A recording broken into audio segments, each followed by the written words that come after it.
Hello বন্ধুরা, আজকের এই ভিডিওতে আপনাদের স্বাগত। আজকের এই ভিডিওতে আমরা আলোচনা করব কিভাবে আপনারা মোবাইল নাম্বার সেভ করবেন ফোনের মধ্যে। তো কি করবেন আপনারা?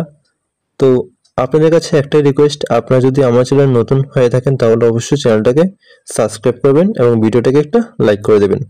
তো কি করবেন আপনারা? সবার প্রথমে কলের যে অ্যাপস আছে সেই অ্যাপসটার মধ্যে চলে যাবেন। অ্যাপসের মধ্যে আসার পর অ্যাপসটা এরকমভাবে ওপেন হয়ে যাবে, অন হয়ে যাবে। অন হয়ে যাওয়ার পর কি করবেন, আপনার নিচের দিকে দেখতে পারবেন যে কন্ট্যাক্ট বলে একটা অপশন আছে, কন্ট্যাক্ট, ঠিক আছে। এই জায়গাটার মধ্যে ক্লিক করবেন, এরকম চিহ্ন দেখতে পারবেন, এই চিহ্নটার মধ্যে ক্লিক করবেন। তো আমিও ক্লিক করছি। এর মধ্যে ক্লিক করার পর আপনারা দেখতে পারবেন যে একটি প্লাস আইকন আছে। আপনার একটু খেয়াল করে দেখবেন যে এখানে একটা প্লাস আইকন থাকবে নিচের দিকে। তো এই প্লাস আইকনের মধ্যে ক্লিক করবেন। প্লাস আইকনের মধ্যে ক্লিক করার পর আপনারা দেখতে পারবেন যে এখানে ফোন কন্ট্যাক্ট বলে একটা অপশন আছে। এটা হচ্ছে ফোনের মধ্যে আপনার ফোন নাম্বারটা সেভ হবে। এটাকে আপনি ক্লিক করে এটাকে জিমেইলে করতে পারেন আপনার ইচ্ছে মতো। তো আমি এটাকে ফোনের মধ্যেই রাখবো, তাহলে ফোনটাই সেভ আছে, তো ফোনের মধ্যেই থাকবে, ঠিক আছে।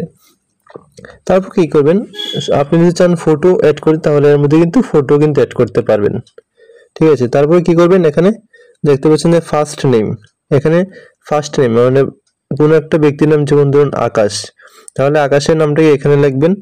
দ্বিতীয়ত সেকেন্ড যে লাইন দেখতে পাচ্ছেন এর মধ্যে লিখবেন যার টাইটেল, যেমন পদবী যাকে বলে, যেমন আকাশ, যেমন এরকম দাস, তাহলে এর মধ্যে প্রথমটার মধ্যে আকাশ হবে, এর মধ্যে হবে দাস, ঠিক আছে। এটা তো হয়ে গেল।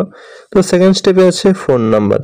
তো ওখানে ওর ফোন নাম্বারটা বসিয়ে দেবেন। এখানে বসিয়ে দেওয়ার পর আপনি যদি মনে করেন যে ওনার আরেকটা নাম্বার আছে, দুটো নাম্বার, তাহলে প্রথমটার মধ্যে একটা নাম্বার, দ্বিতীয়টার মধ্যে আরেকটা নাম্বার অ্যাড করবেন। তো এরকমভাবে আপনি 3, 4টা 5টা যতটা ইচ্ছে অতটা কিন্তু ফোন নাম্বার দিতে পারবেন। একটার পর একটা দেওয়ার পর কিন্তু অপশন খুলে যাবে নিচের দিকে। তারপর দেখতে পারবেন যে এখানে আছে ইমেল, আপনি মনে একটা ইমেল এখানে অ্যাড করতে পারবেন, নেক্সট ইমেল এখানে, এরপর যে আরও থাকে তাহলে একটা একটা করে কিন্তু পেজ খুলতে থাকবে। তো আপনি এখানে কিন্তু জিমেল অ্যাড করতে পারবেন। তারপর এখানে আছে নোট, আপনি কোনো ওনার অ্যাড্রেস বা অন্য কিছু নোট করতে পারেন এখানে। তারপর আছে গ্রুপ, কোনো গ্রুপে অ্যাড করতে থাকলে গ্রুপে অ্যাড করতে পারবেন এই নাম্বারটাকে। তো এভাবে কিন্তু আপনি কিন্তু নাম্বারটা সেভ করতে পারবেন। তো আপনারা তো বুঝতেই পারছেন কিভাবে সেভ করতে হয়। প্রথম হচ্ছে আপনি এখানে ফটো অ্যাড করতে পারেন, তারপর ফার্স্ট নেম, তারপর সেকেন্ড নেম, লাস্ট নেম যেটাকে বলে, তারপর ফোন নাম্বার, ইমেল, নোট বা অ্যাড্রেসের কিছু অ্যাড করতে পারেন, এখানে কোনো গ্রুপ। তো এইভাবে কিন্তু আপনারা সেভ করতে পারেন। তারপর কি নেক্সট কাজ আপনার কি হবে, উপর দিকে দেখতে পাবেন যে এখানে একটা এরকম একটা চিহ্ন থাকবে, এই যে চিহ্ন দেখতে পাচ্ছেন এরকম একটা চিহ্ন থাকবে, নয়তো এখানে লেখা থাকবে সেভ, এরকম ভাবে SAVE সেভ বলে একটা লেখা থাকবে।